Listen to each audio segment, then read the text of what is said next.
preseason game? I like where we're at. Every day, I think we've gotten better. You know, at whatever our focus was as a group, just the intensity as a group, everything we're doing as a group is kind of just feeding us. So I like where we're at. Looking forward to preseason. D'Lo, you made it a point to apologize both on TV and in your media session with us on Monday. What was sort of the impetus for that? Like that level of reflection. When did that hit? That felt like something you wanted to do? I mean, I left y'all with what I left y'all with. That's all I really got. That was in the past and just moving forward. When you sort of audited yourself after last season, were those the things that you felt like you really wanted to put your foot down on this year moving forwards? Is that a fair way of looking at it? I mean, at the end of the day, the main goal is basketball. I think I do that. So obviously, a lot of people get distracted from that, and everything else matters but basketball. So for me, trying to eliminate the distractions, that y'all can use against me or say against me. So try to eliminate it. How has installation gone in terms of incorporating new languages and different stuff like that with this group? And has the fact that obviously JJ and the entire coaching staff is different, but the roster being functionally the same, has that made it easier? Yeah, I think our group, we got some familiarity with some of the core guys that are here and obviously returning and is healthy from last year. I just think it's a high IQ. The verbiage is very high IQ. JJ's a high IQ guy. Our leaders are high IQ guys. I just think you start from the top. It's easy to sprinkle down with guys. Going back to Monday, you were asked about what a career year looks like for you. You mentioned the defensive end of the floor. You mentioned something similar last year too about wanting to step up at that end. You said Derek White was inspiration for you on that. What more can you do? What more did you think you can do to step up on that end that you didn't do last season? Just be solid. I think I did it last season, but just be even more solid. Obviously, trying to develop the trust with our new coaching staff.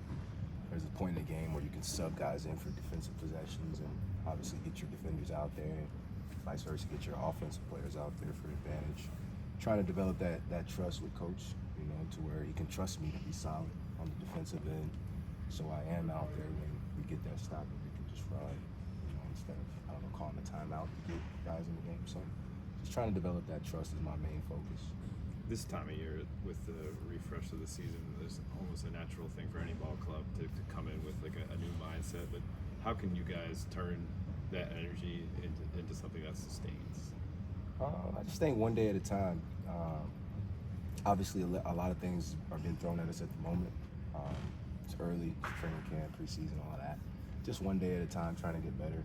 I think the progression that we've had the last few days we've been here has been great.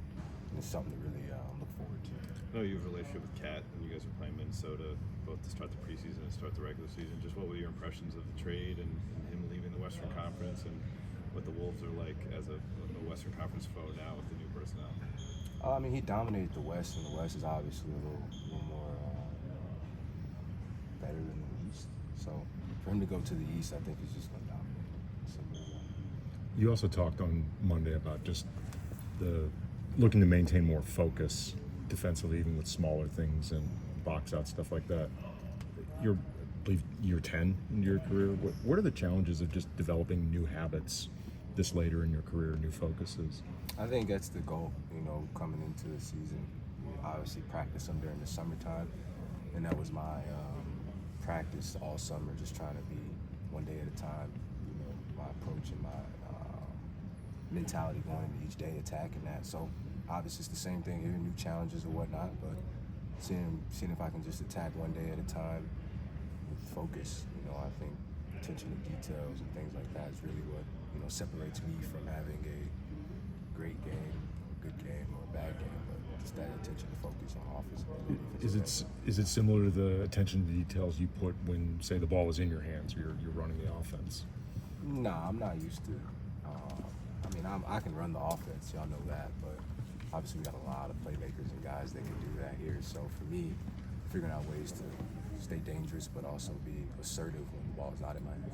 We've heard you. Angelo, not just with because Bronny's here, but with LeBron, AD, like that have their kids. You now as a father, right? These last couple of years, is there any way that you kind of bond over that? Are there things that teaches you about being a player and a man, and how does that translate? Yeah, I mean, you see it already. Obviously, Bron's in the locker room with his son, so there's father-son moments there. And for me, I respect it. I appreciate it. It's a little different though, because I've never seen that. And to normalize it right away is crazy. But I think for us to continue to see that, and it's becoming more normal to see those those conversations and those encounters, it's becoming normal. So I guess it is what it is. And do you find yourself, with AD or anybody else that has kids, do you find some of the conversation then tilts to the kids and what it's like being a father? Yeah, I mean, obviously AD. Yeah. We connected earlier last year. He invited me to his house and things like that. And I got to see his relationship with his daughters. Obviously, wants to be a girl dad and a girl dad now. We kind of broke that down to Kalinka as well. I think he gave me some great feedback on just fatherhood, boy dad, girl dad perspective. So a lot of people, I ask those questions. Everybody here can relate. So it's cool to have that. Last two. D'Lo, since you came back, I've heard you talk about IQ and a lot and thinking the game as well. Have you enjoyed kind of the level of minutia you guys can get into Hell yeah. with this, with what's going on here in camp? I mean, yeah, it excites me because I haven't really had the opportunity to. I'm not throwing shots at anybody. Obviously, I know it kind of spins like that, but I've never really had the opportunity to build a relationship with a coach over a long period of time. Most recently was Finch in Minnesota, and it was great. We got to the playoffs. We started doing really well. And obviously, the business of the basketball side works out. But for me to see how JJ's trying to bring these play calls, and just level of IQ into each practice, in each film session, whatever it may be, you see he's prioritizing that. And I've always been a guy that wanted to prioritize high IQ, high verbiage, high film sessions. Like, let's rise to that. And he's obviously doing it. So, like I said, it's something to look forward to. Playing on that. Last question. The other day, he said that 2 of the 3 ATOs that he ran out in practice ended up being successful. I mean, is that something that you look to? Like, is that like a coach's bag, so to speak? Yeah, Like, exactly. That's exactly what I was speaking on. I mean, yesterday, he drew up a play, and I don't even know if it worked. I think Jackson did a great job of sniffing the play out, but I was on the golf course and I was thinking about it. And I sent JJ a little voice note, kind of thanking him for putting that out. I never seen it. I'm not trying to hype it up, but I thanked him for showing me that. And obviously it didn't work, but I saw like him getting into his bag right there. And it's exciting for players that kind of know their stuff. Thanks, D'Lo. Appreciate